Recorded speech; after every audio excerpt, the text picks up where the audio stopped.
la base, l'enseignement il vient de l'Arizal. On a parlé plusieurs fois de l'enseignement qui est dit.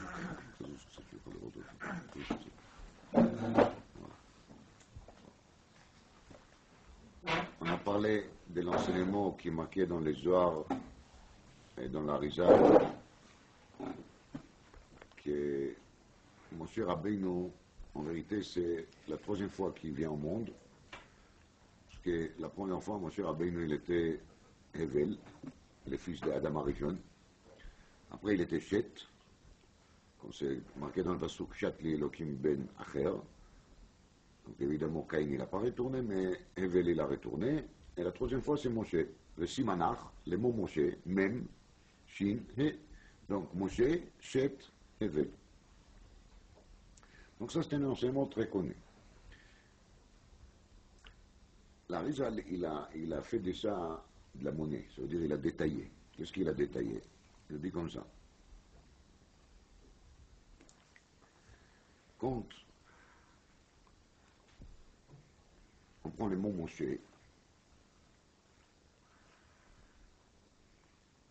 alors ça vaut 345, n'est-ce pas?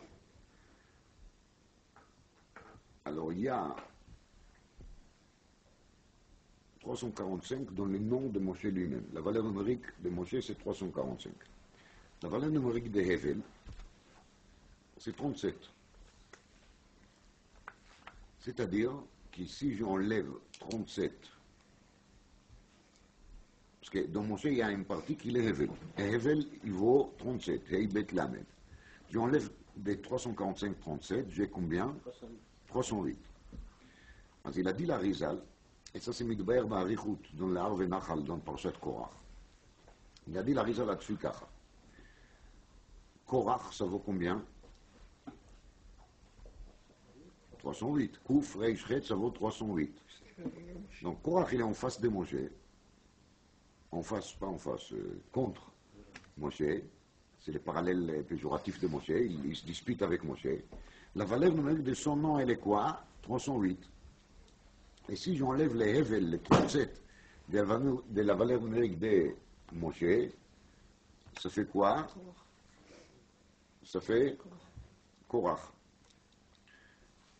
Si je prends le mot Kel Shakai, le nom d'Hachem, Aleph Lamed Shin Dalet Yud, je me trouve avec combien? 31 plus 314. 345. Je me trouve de nouveau avec les noms de Moshe. C'est-à-dire que Moshe Rabbeinu, dans son nom, on trouve la valeur numérique de Kel Shakai. Et quand on enlève les 37, on se trouve chez qui? On se trouve chez Korach. Bon, jusqu'à là, j'ai fait juste des guimatriotes, je jongle avec des chiffres. Mais qu'est-ce qui se cache derrière ces chiffres? D'ailleurs, dans la Rizal, il y a encore un deuxième cheshbon intéressant, parce qu'on a dit que Moshe, c'est Kel Shakai. C'est-à-dire que Moshe, il est l'entier de Shem Hashem. Mais Kel Shakai, on l'écrit Bemiloui. Bemiloui, ça veut dire que je l'écris Shin Yud Nun, Dalet Lamed Taf, Yud Vav Dalet. Donc, maintenant, faites attention, quand on prend Shin Yud Nun, la dernière lettre, c'est quoi? Nun. Et Dalet Lamed Taf, la dernière lettre, c'est Taf. Et Yud Vav Dalet, la dernière lettre, c'est Dalet. Donc, les trois dernières lettres, c'est Nun Taf Dalet. Si je les lis de la fin vers le début, j'ai devant moi quoi? Datan. J'ai devant moi Datan. C'est-à-dire qu'à la fin de Shin, Yud, Dalet, je trouve les lettres Datan. Et pour lui lire, pour lui retrouver, je dois lui lire dans quel sens? Dans le sens à l'envers. C'est-à-dire c'est l'arrière de l'arrière, si vous voulez. L'arrière de l'arrière. Et c'est pour ça qu'il se trouve toujours qu'en parallèle de Moshe, il y a Korach, mais Datan, c'est encore plus. Parce que Datan, il se trouve dans le nom de Moshe lui-même, qu'il est composé de quoi? De Kel Shakai. Après, il y a Aviram, mais ça, c'est une autre histoire, on va passer par trop, parce qu'Aviram, c'est un sujet très intéressant. En Kolpanim, on se trouve avec un phénomène qui a Moshe et il y a ça qui se trouve en face de lui dans le sens de la contradictoire, qu'il est Korach, qu'il est Datan. Maintenant, tout le monde sait que Moshe Rabbeinu, il a frappé un Égyptien. Vous vous rappelez, en Égypte, quand il a sorti la première fois, hein, il a frappé un Égyptien, et c'était justement qui l'a menacé à lui dénoncer, c'était Datan et Aviram. Alors il y a marqué dans le Passouk, Vayach et Hamitzri, et il a frappé les Mitzri. Alors si vous prenez les mots Hamitzri, Hey c'est 5, Mem c'est 40, Tzadik c'est 90, donc on est à 135, Reish c'est 200, on est 235, Yud c'est 10, 235, hein 345. Donc Hamitzri égale quoi? Égale Moshe. Vous pouvez dire que c'est un hasard si vous voulez. Chacun il a le droit de dire tout ce qu'il pense. La Rizal il pense que ce n'est pas un hasard. Et la Rizal il dit que Hamitzri, c'est justement le parallèle de Moshe, l'opposé de Moshe, qui s'est trouvé maintenant dans le corps de cette Hamitzri. Oui. Et Moshe Rabbeinu lui a tué. Parce qu'il a senti que c'est trop. Ça qu'il fait, c'est trop. Son existence, elle est en trop. De même, quand Moshe il a tué les Mitzri, c'est qui il menace tout de suite Moshe? C'est cette Datan, qui se trouve aussi dans la Achoraim de Moshe, et Aviram qu'il est avec lui, mais d'Aviram, je n'ai pas envie de parler maintenant. Et il continue à faire des histoires tout le temps à Moshe Rabbeinu, jusqu'au moment qu'il y a Korach ve Adato, et c'est là que les choses s'arrêtent.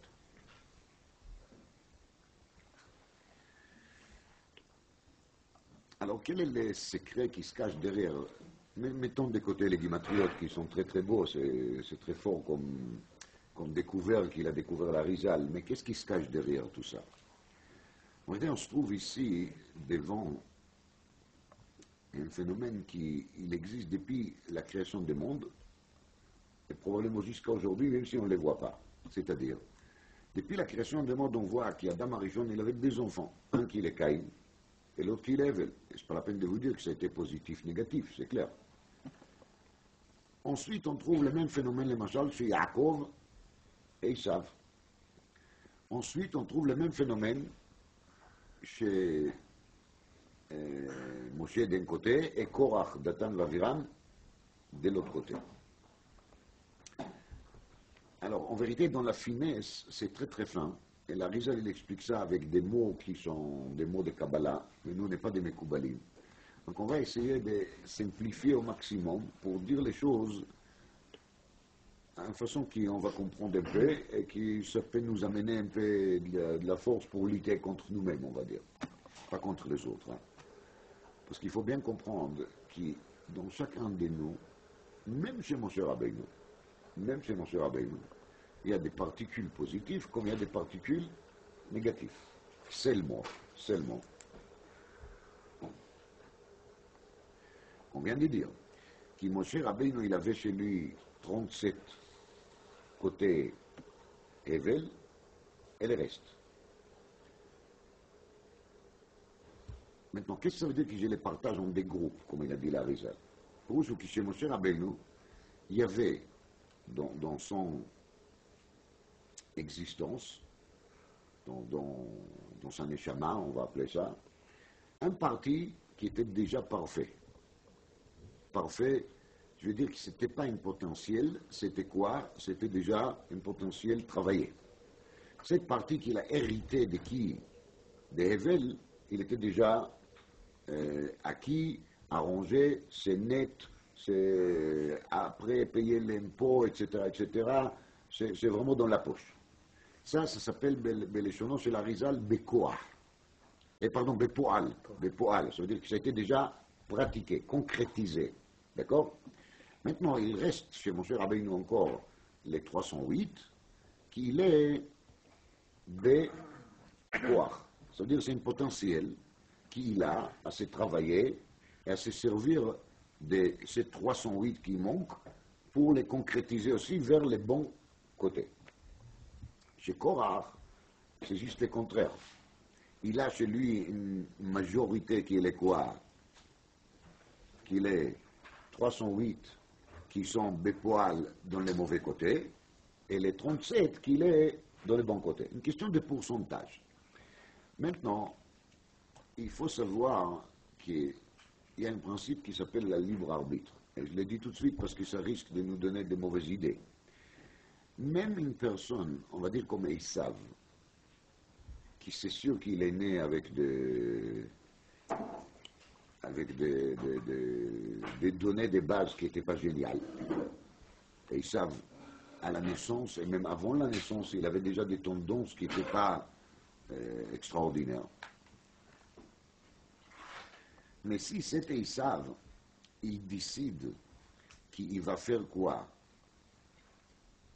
Il va travailler sur lui-même. Alors il pourrait devenir des Esav, on va dire genre, comme le Mégalé à mon côté l'explique, c'est 3 Romains qui s'appelaient Antoninus, qui était presque tzaddik, ou peut-être tzaddik mamash, qu'il a servi Rabbi comme un serviteur. Rabbi, il était Rabbi Yehuda Anassi, il était l'étincelle de qui? De Yaakov Avinu. Donc le Mégalé à mon côté il explique en vérité, dans l'histoire d'Esav et Yaakov, c'est vrai qu'Esav il est né avec plus de données péjoratives, et Yaakov il est né avec plus des éléments positifs. Mais si Esav il aurait vraiment voulu, il pourrait se travailler et de se trouver dans les côtés positifs. Et donc à ce moment-là, il devait servir pour Yaakov Avinu à peu près ça qu'on trouve dans la Torah comme une sorte d'association entre Issachar et Zvulun. Même si c'est vrai qu'Issachar, on lui voit mal rester au kollel toute la journée. Il a de l'énergie, il doit dépenser son énergie, il doit sortir, il doit voir des gens, il doit voir des bêtes et des animaux, il doit se promener dans la forêt. Mais il pourrait faire tout ça dans le sens des soutiens de son frère Yaakov, qui est en train d'étudier la Torah. Parce que Yaakov, il est fait pour ça, Esav, il est fait pour ça. Quelqu'un, il a l'essence de l'affaire, il peut se servir de sa réussite aussi, pas seulement pour lui, mais aussi pour aider d'autres qui n'ont pas cette sens, ils ont un sens autre de s'asseoir et d'étudier la Torah. Et ça, c'est l'association entre Issachar d'un côté et Zvulun de l'autre côté. Donc, quand Esav, il a senti qu'il a cette envie de sortir, de faire de la chasse, etc., il s'est complètement égaré dans ce sens et il n'a pas compris du tout qu'Akadosh Baruch Hu, il lui a donné ses qualités pour servir comme soutien pour Yaakov Avinu. Et c'est ça qu'il a essayé de corriger qui? Antoninus.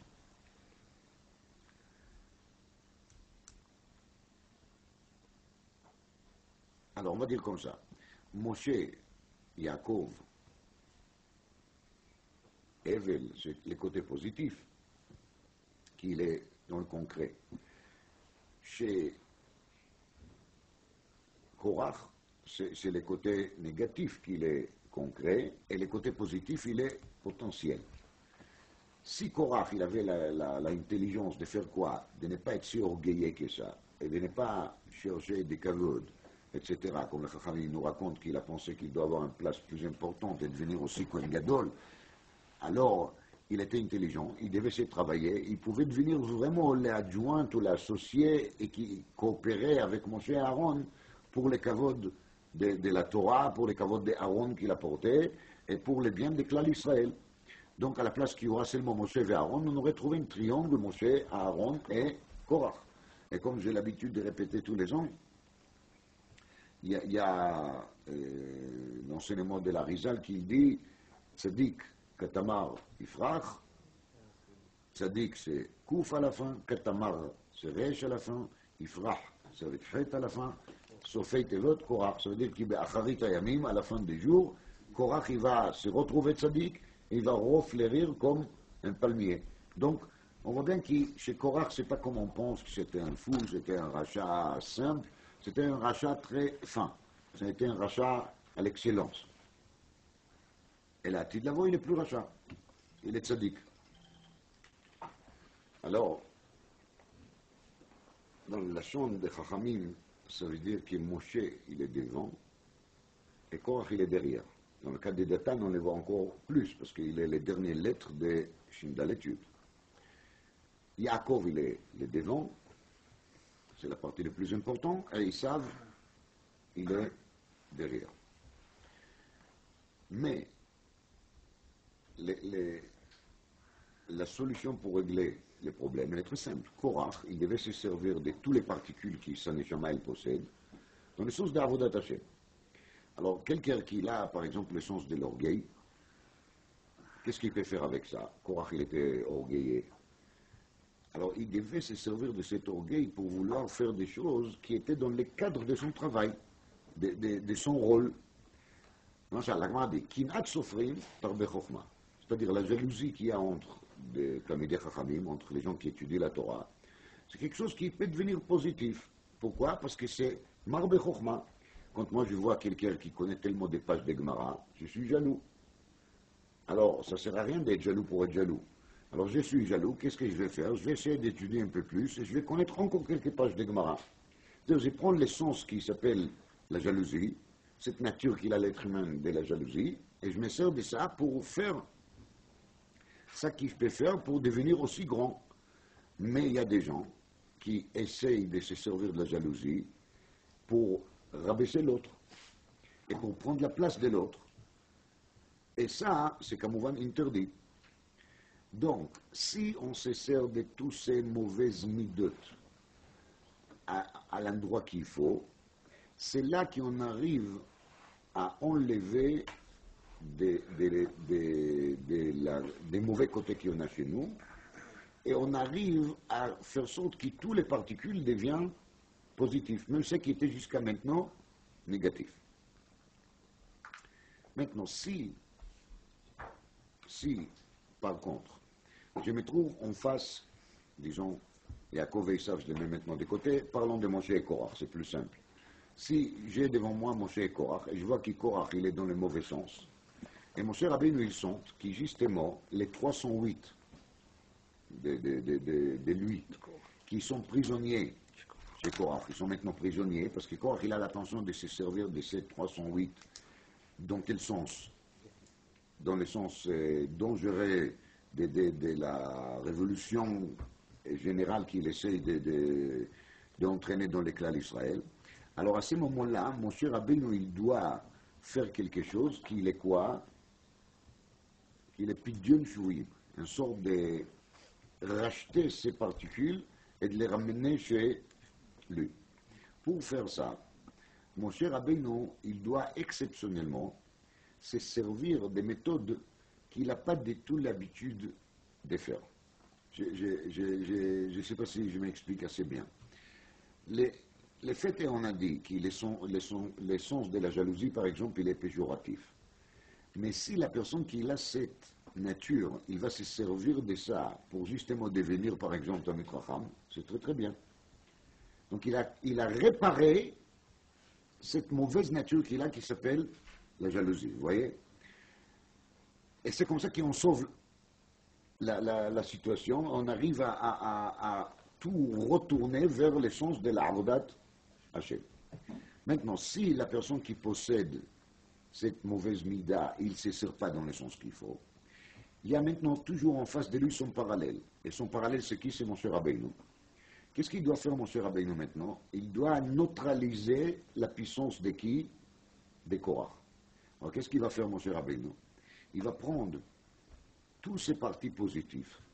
Parce que Moshe Rabbeinu, là, vous rappelez, 37 particules, valeurs numériques Hevel, qui sont parfaites. Et il va se servir de ça exceptionnellement pour faire quelque chose qui est dans quel sens? Dans le sens de la méchanceté. Zotomeret. C'est-à-dire que Moshe Rabbeinu, en vérité, dans cette affaire de Korach, il était gentil, jusqu'il est arrivé à un moment que Moshe Rabbeinu s'adresse à Kadosh Baruch Hu et lui dit je vais que les choses vont se faire comme ça, c'est-à-dire que la terre va ouvrir sa bouche et qu'il va engloutir tous ces gens-là. Quelque chose qui ne nous arrange absolument pas avec l'image de qui? De Moshe. Vous voyez? Si vous réfléchissez, c'est un parallèle très intéressant avec l'histoire des Amitzri. Vaitmene ou Bachol. L'actuel Égyptien, il a enterré où? Dans les sables. Il a fait tout avec ses mains propres, self-service. Et cette fois-ci, Moshe Rabbeinu, il exige encore plus que ça, il demande que la terre va s'ouvrir et qu'il va engloutir. Mais c'est toujours la terre qui va les reprendre. C'est le symbole de se débarrasser cette fois-ci définitivement. Moshe, il a rêvé que quand il a tué et Hamitzri, Begimatria Moshe, c'était fini. Mais c'était faux, parce qu'il y avait toujours Datan Vaviram qui étaient là, qu'ils ont vu, qu'ils ont menacé à lui dénoncer, etc. Vous voyez? Et par contre, Moshe Rabbeinu, il a maintenant en face de lui Korach et son assemblée, il comprend que maintenant c'est le moment de réagir mal, entre guillemets, c'est-à-dire une réaction agressive, qui est l'opposé, absolument l'opposé de la tendance de Hevel, qui est les 37. Vous vous rappelez qu'Hevel était un berger, et les bergers sont des gens gentils. Quand on se trouve avec des moutons, on devient mouton, nous aussi. Donc, Hevel, elle était un monsieur très gentil, et c'est pour ça qu'il lui a tué, il n'a même pas fait quoi qu'il soit pour se défendre, parce qu'il n'était pas agressif. אבל דוד המלך אומר, הלא משנאך השם אשנא, ובתקוממך אתקוטט. C'est-à-dire qu'il y a, comme c'est marqué dans Tilim, c'est-à-dire qu'il y a des moments dans lesquels même un tzaddik, il doit faire une exception, et de faire quoi? De se servir d'un koach, d'une puissance que chacun il a chez nous, mais normalement on travaille toujours là-dessus pour ne pas fauter là-dessus, c'est la haine. La haine qui en sont vers des gens, c'est quelque chose qui est interdit. On n'a pas le droit d'haïr un juif. Mais il y a une exception, une seule, c'est Mesanecha Hashem Esna, ou Bitkomenecha et Kotat, c'est-à-dire qu'il faut lutter contre ceux qui sont son Hashem, contre ceux qui sont les ennemis de qui? D'Akadosh Baruch Hu. Et donc à ce moment-là, quand M. Rabbeinu lui fait quelque chose qui est hors norme, qui est hors série, qu'il est dans les côtés opposés de ces particules qui sont normalement dans le sens de la gentillesse et de la bonté. M. Rabbeinu était aussi berger, je vous rappelle, Evel. Donc, à ce moment-là, il est sorti hors de lui, donc il est arrivé à faire quoi? À récupérer ces parties, les 308, qui se trouvaient chez qui? Chez Korach. Donc, si vous voulez, c'est un système électromagnétique qu'il fait, qui est normalement Korach, il était censé de faire quoi? De travailler les 308 qui sont relativement péjoratifs, négatifs, dans les bons sens, et à ce moment-là, ça aurait été parfait parce que Moshe et Korach ils vont se compléter, chacun il aura son rôle, comme on a dit au départ, et ça devait être comme ça entre Caïn et Hevel, et ça devait être comme ça aussi entre Yaakov et Esav, parce que Korach il a raté les coups, il n'a pas fait les nécessaires. Donc c'est M. Rabbeinu qui doit maintenant faire quelque chose qui sera agressif dans les sens opposés des Haïnou qui sont côté positif. Il va réagir une fois d'une manière agressive, négative, et avec ça il arrive à capturer ou à capter, je ne sais pas comment il faut dire, toutes ces particules non utilisées chez Korach. Korach il va disparaître cette fois-ci, il est englouti sous la terre, et M. Rabbeinu il a sauvé les 308, et maintenant il est entier parfait, 388. Montrer quelque chose qui est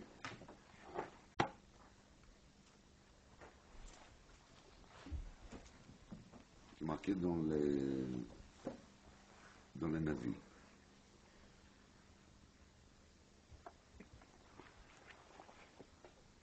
Il y a un sefer qui s'appelle Shmuel, il est relativement connu.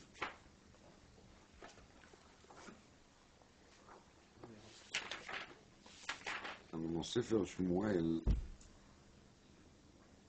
Perekret. Shmuel Bet Perekret. C'est marqué comme ça. Voici David Amelech.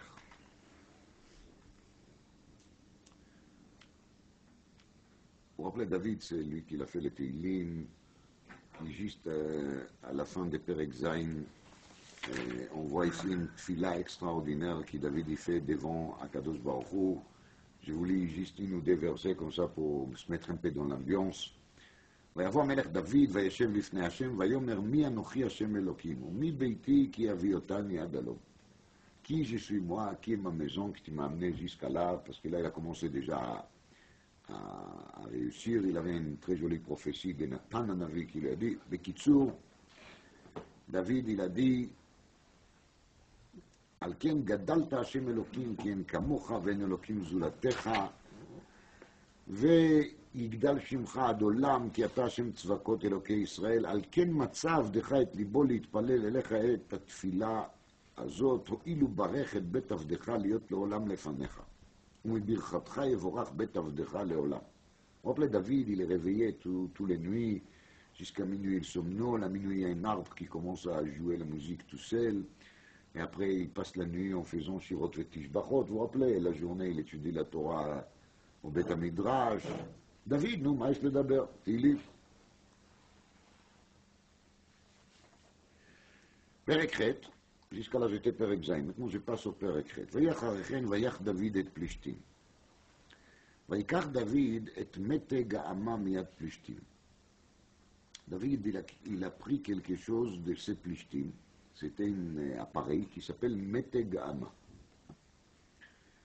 ויח את Moab. Alors il prend Moab, il fait la guerre contre eux, il arrive à leur frapper comme il faut. וימדדם בחבל. Il est mesuré avec un חבל. השכב אותם ארצה, וימדד, 2 חבלים לעמית ומלוא החבל לאחיות.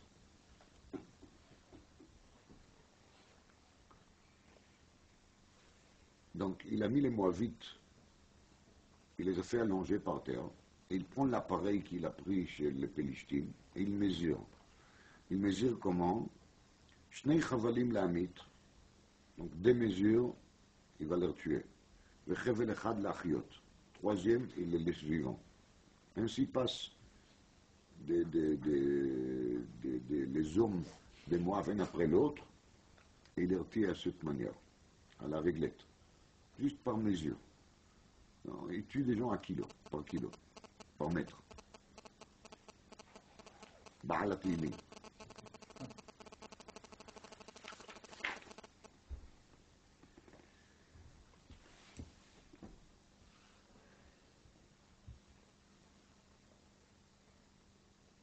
Après, ça continue. David, il fait beaucoup de guerres. Les plus cruels, si on peut se permettre de dire, c'est cruel, ça a l'air d'être très cruel. Le plus cruel comportement de David, c'était cela. Les comportements que David, il fait allonger des gens par terre, et il les mesure, et d'après le mesure, il décide qui va mourir, qui va vivre. Ça, c'est une chose. Deuxième chose,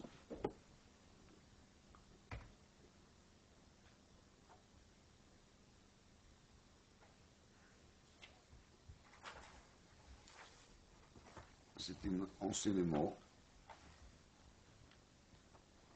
qui se trouve plus tard.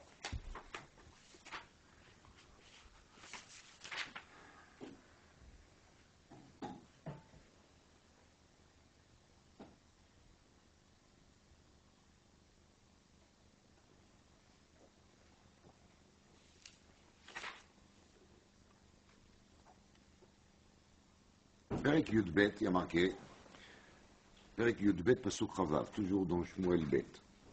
וילחם יואב ברבת בני עמון. וילכוד את עיר המלוכה.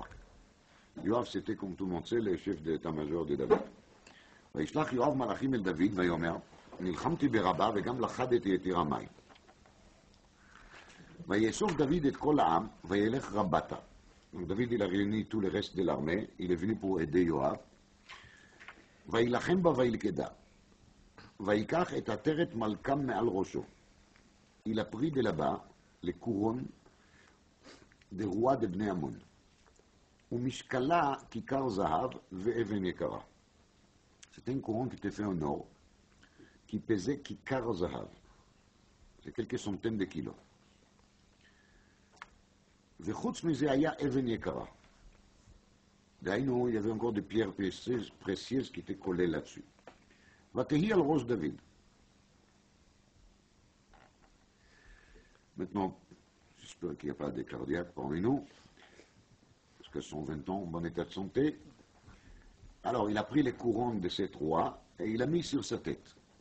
Ok? ושלל העיר הוציא הרבה מאוד. Il a pris encore beaucoup de bitins. כיכר זהב, il a une couronne de quelques centaines de kilos sur la tête. ואת העם אשר בא, הוציא. Et après, il a sorti les habitants de cette capitale d'Ammon, Rabat bnei Ammon, וישם במגירה, ובחריצי הברזל, ובמגזרות הברזל, והעביר אותם במלבן. Donc, j'ai vraiment pas envie de traduire. Alors, celui qui veut, il va chercher. Celui qui ne veut pas tomber pour lui, il va dormir mieux cette nuit. En tout cas, c'est marqué ici qu'il a tué les Ammonites, les habitants de Rabat bnei Ammon, de Rabat. Il les a tués à une manière très cruelle, pas cruelle, très cruelle. וכן יעשה לכל ערי בני עמון, c'était que le début. Après, il a passé ville par ville et il a fait la même chose. Et après, וישוב דוד וכל העם ירושלים. Ils ont retourné à Yerushalayim. Voilà Baal HaTeilim. Sur cette couronne qu'il a pris de cette roi de Rabat bnei Ammon, il y a marqué dans la Gemara et dans les Zohar HaKadosh des enseignements très intéressants. La Gemara se trouve dans la Avodah Zara Daf Mem Dalet Amud Aleph. Et les Zohar HaKadosh se trouve dans la paracha de la semaine, Vayera. Il y a marqué là-bas, que comme on voit ici, cette Atara, elle a fait Kikar Zahav, ça veut dire quelques centaines de kilos. Dit la Gemara, justement, Vatehi al Rosh David. C'est que David qui pouvait la supporter. Mais quand on met cette Atara, cette couronne sur la tête, même de quelqu'un qui est descendant de David, mais qui n'est pas apte à devenir roi, il n'arrive pas à tenir. Et un Rashi nifla meod de Mosechet Sanhedrin daf Chaf Aleph Amud Bet, dans lequel Rashi il dit qu'il est descendant de David, qui était apte, qu'ils avaient le niveau de devenir roi, ils avaient dans la crâne comme une sorte de trait. C'est pas un signe, c'était un sillon qui était censé détenir cette couronne. Et ça veut dire qu'on a pu savoir d'avance qui il est oui, qui il est non. Donc là, Shlomo, il a été élu à la place de David. Et quand on a essayé de mettre cette couronne sur sa tête, même qu'il était un jeune, un gosse de 12 ans, ça s'est bien placé sur sa tête. Il y avait un équilibrage de poids qui lui a permis de tenir ça sur la tête parce qu'il avait dans la crâne cette sillon qu'il faut. Ça explique très bien la suite de cette période. Parce qu'on a parlé ici de cette Atara. Et cette Atara qui David il porte sur la tête, plus comment est-ce que David il tue les Ammonites. Et tout de suite après, il a marqué Vaïachrechen ou l'Avshalom ben David achot, etc. Il commence l'histoire d'Avshalom qu'il a essayé de faire quoi? Le fils de David, qu'il a essayé de tuer David et de prendre sa place. Quel est le rapport entre les événements? C'est ça le rapport. Il a vu cette couronne, donc il a compris que David il est arrivé maintenant au top de sa royauté, et maintenant le temps est arrivé de prendre sa place. Maintenant, quel est le pérouge que David est arrivé au top de sa royauté? Pourquoi je me sers de ces mots-là?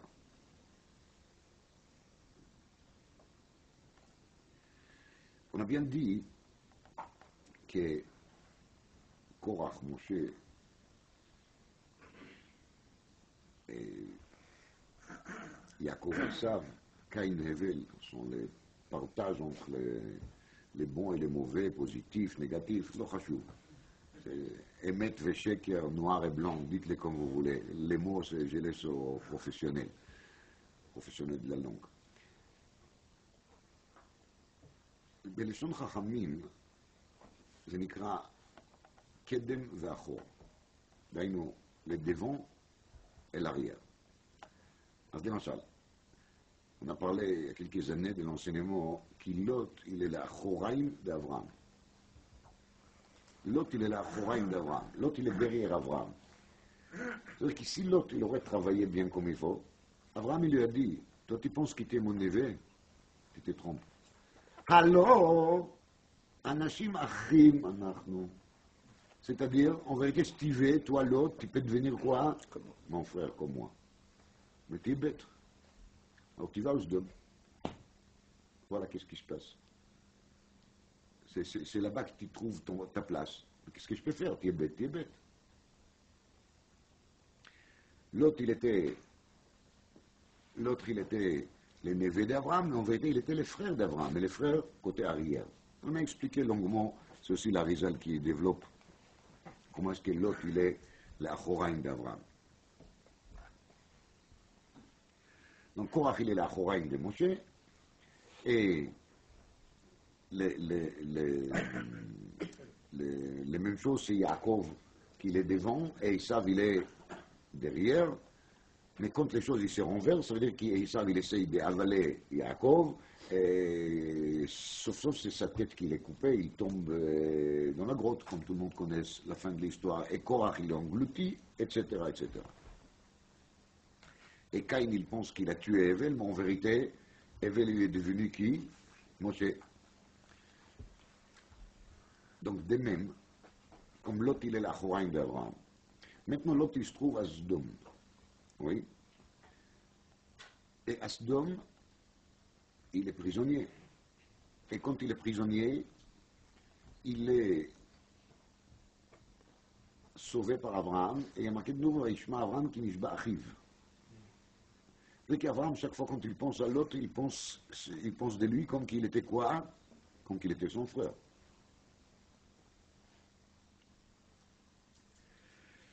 Et l'autre, il est sauvé. Mais quand il est sauvé, il va où? Dans la grotte.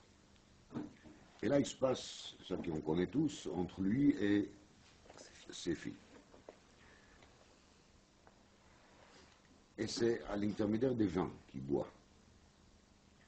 Dans les Zohar HaKadosh, il y a marqué que cette vin lui a été amené de là-haut. C'est les vins qu'il s'est servi, j'ai bien dit qu'il s'est servi à Adam Arishon quand il a bu les vins de Etzadat. Parce que vous vous rappelez que Etzadat, d'après Aman de Amar, Gefenaya. Et je vous ai déjà dit plusieurs fois que les Zohar HaKadosh, il dit que Etzadat, il était Gam Gefen, le Gam Chita, le Gam Teina. Donc Adam Arishon, il était interdit de consommer de cette vin. Il a consommé quand même, mais il n'a pas fini tout. Donc ça qui reste, il s'est trouvé dans cette grotte. Et l'autre, il boit de ça. Donc dans cette vin, les Zohar HaKadosh, il appelle ça Yain Neser. C'était un vin dans lequel il y avait de la Avodah Zara. Parce que quand Adam Arishon, il n'a pas écouté Dieu, il a bu des vins qu'il n'était pas censé de boire, ça veut dire qu'il a fait quelque part un sort d'Avodah Zara. Et des Koach de Nachash, parenthèse, le roi de Ammon, il s'appelle comment? Nachash. Les Koach de Nachash, les Koach des serpents qui étaient mis dans cette bouteille de vin, il a entraîné qui dans ces relations entre l'autre et ses filles, qu'il a dit que c'était fait de Shem Shamaim, vous voyez, Shem Shamaim, façon de parler, mais Shem Shamaim, oui, mais quand même ça a donné des fruits qui sont d'un côté Ammon et de l'autre côté Moab. Les Zohar HaKadosh, il nous dit des choses très, très grandes et très graves de Ammon et Moab. Peut-être vous connaissez tous, mais en tout cas, c'est que ça tridouche quand même, peut-être vous ne connaissez pas. On sait qu'il y a 70 nations. Et d'habitude, on dit qui c'est qui sont en tête des 70 nations sont qui, et ils savent d'un côté, Ishmael de l'autre côté. Dans le Zohar HaKadosh, il y a marqué un chidouche. Le Zohar HaKadosh, il parle des rêves de Daniel, vous savez, il a vu un animal avec des ailes, et il y a deux d'un côté et deux de l'autre côté. Dit le Zohar HaKadosh, il y a Esav et Ishmael d'un côté, Ammon et Moab de l'autre côté. Tout ça marqué dans le Zohar. Mimeile, dit les Zohar HaKadosh, Ammon et Moab, ils sont aussi en tête des 70 nations. Maintenant, je ne fais pas de la politique, comment ça se partage entre Esav, Ishmael, Ammon et Moab, je ne sais pas. Je ne sais pas comment ils partagent entre eux les pouvoirs sur les 70 nations, mais c'est marqué dans les Zohar que ces quatre-là, ils sont en égalité.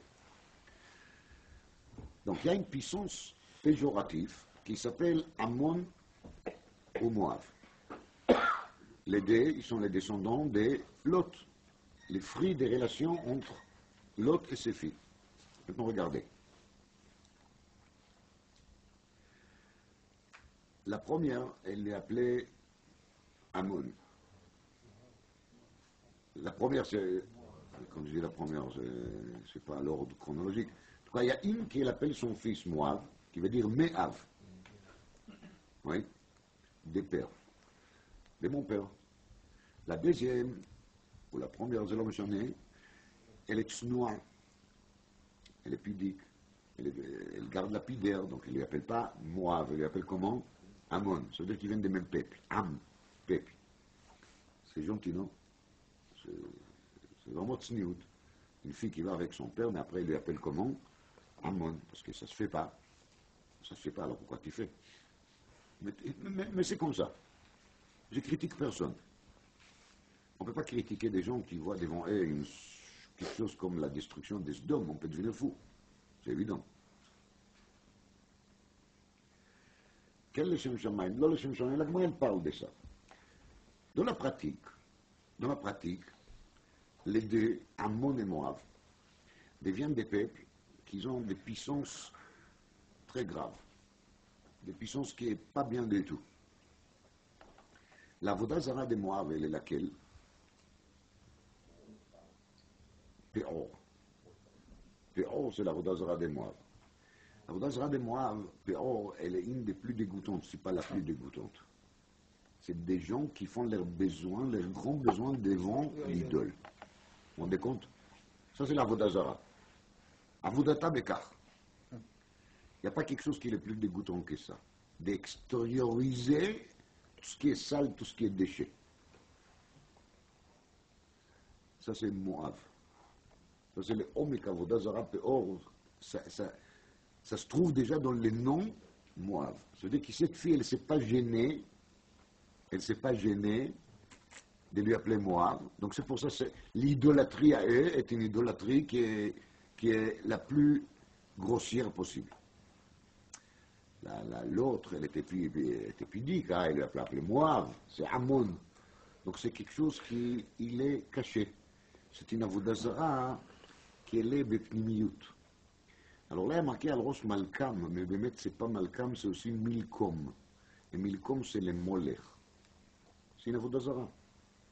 Mais c'est une avodazara avec Kikar Zahav, Avanim, Yekarot, des pierres précieuses.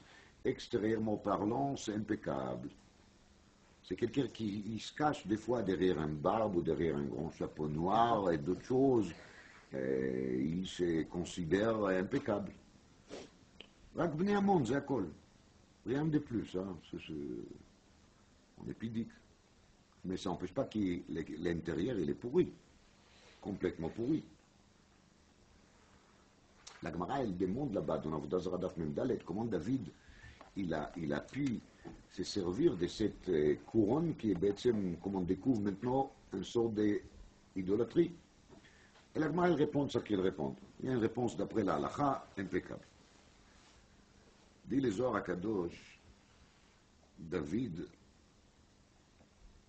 il avait un rapport très fort avec Ammon et Moab. David, il est descendant de Moab. On a vu dans la Gemara Baba Daf Tzadik Aleph Amud Bet, Matzati David Avdi, Veichad Metzaativ, Bisdom. David, il est descendant de Ruth, à Moabite. Et cette fait que David est descendant de Ruth à Moabite, si je le mets en parallèle, si vous permettez, avec, on va dire, Korach ou Moshe, c'est-à-dire que David, il était les quelques bonnes particules qui se trouvent chez qui? Chez Moab. Et on attend des générations et des générations qui, Moab, va s'améliorer. Mais à la place, qu'est-ce qu'il fait, Moab? Il devient de pire en pire. Il va de pire en pire. D'ailleurs, il y a d'autres enseignements, c'est magnifique. Je vous dis, Bekitsur, Mamash, qui les défis de l'autre, ils sont les parallèles de Rachel et Léa. Et Léa, elle était Yatzanit, comme Chachamim nous disent. Elle extériorise, elle était Tovat de paix. Elle a dit, Elai Tavo, qui s'achor s'charticha. Et elle est le parallèle de Moab, de celle qui ne se gêne pas. Et Rachel, c'est Pnimi. Tout l'ignan de Yosef et Binyamin, c'est Vanochi Aster Astir, Esther, qu'on a parlé déjà comme Pamim, c'est la Pnimiout, c'est les cachettes, c'est le fait qu'il y a Tsniout, mais une vraie Tsniout. Ça, c'est le parallèle entre le défi de l'autre et Léa qu'on s'expliquait dans le Sfarim de Tzadikim. Al Kol Panim, les Zohar HaKadosh, il dit que David, il est les bonnes particules qu'il y a chez Moab, la preuve, il est le descendant de Ruth. Les descendants de David Shlomo, il était marié avec une femme qui s'appelait Naama Ha'amonit. Naama Ha'amonit. Elle est la mère de Rechavam, qui était le fils de Shlomo, qui a hérité sa royauté. Ça veut dire que David Amelech, il a fait le tikkun Hashalem de Ammon et de Moab, il est arrivé à enlever de chez eux tout ce qui était bon. L'achzot ben Noam Hashem. Zohar HaKadosh, il dit ben Noam otiot Ammon. Parce qu'en vérité, le Noam Hashem, l'agréable de Hashem, il se trouvait où? Chez Ammon. C'était en cachette chez Ammon. Mais c'était tordu. C'était peut-être qu'il ne faut pas dire tordu, c'était habillé avec des habits péjoratifs. En réalité, ça remonte à Achot Tuval Kain Naama. Naama, elle était la femme de Noach, qu'il était censé déjà de servir ce rôle, mais ça n'a pas marché. Al Kol Panim, le Kitsur Advarim, c'est qui compte.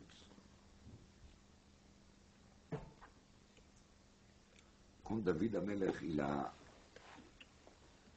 réparé ça qu'il a réparé, et lui, il est devenu le descendant de Ruth, et son fils, il va se marier avec Naama Ammonit, qui est la mère de la continuité de la dynastie de David Amelech. C'est là qu'il est arrivé à corriger tout ce qui était mauvais chez Ammon et Moab. Mais comme on a compris pour Moshe, les bons particules se trouvent chez David. Mais tous les mauvaises particules, ils restent chez qui? Chez Ammon et Moab. Donc pour que David il va régler ce problème une fois pour tout, il est obligé de se servir exceptionnellement d'une agressivité qui normalement il ne le fait pas du tout. Parce que dans toutes les guerres de David, dans toutes les autres guerres de David, on ne trouve jamais qu'il a fait quoi qu'il soit qu'il était cruel. Il y a deux exceptions. Un qu'il est Ammon et l'autre qu'il est Moab. Parce que pour la correction d'Ammon et de Moab, il n'a pas le choix, il ne peut pas faire les choses autrement. Une fois qu'il a fait ça, les problèmes étaient réglés pratiquement une fois pour tout, et Ammon il est devenu Noam, et Moab il est Mechoubar avec Avinu chez Bashamayim. Ça qu'il consent chacun de nous, c'est qu'en vérité, chacun de nous, il a chez lui des bons particules et des mauvais particules. Et des fois, la partie mauvaise, il commence à prendre une ampleur un peu trop de place. Donc il faut savoir que des fois il faut être agressif avec soi-même et de bien lutter contre les mauvais partis pour justement se libérer une fois pour tout et de se trouver à l'endroit qu'il faut se trouver. Que Akadosh Baruch Hu nous aide, que de même que David Amelech il a réussi à réparer tout ce qui n'était pas bon chez Ammon ou Moab, alors nous on va arriver à réparer chacun chez lui tous les particules ammonites, moabites et même françaises.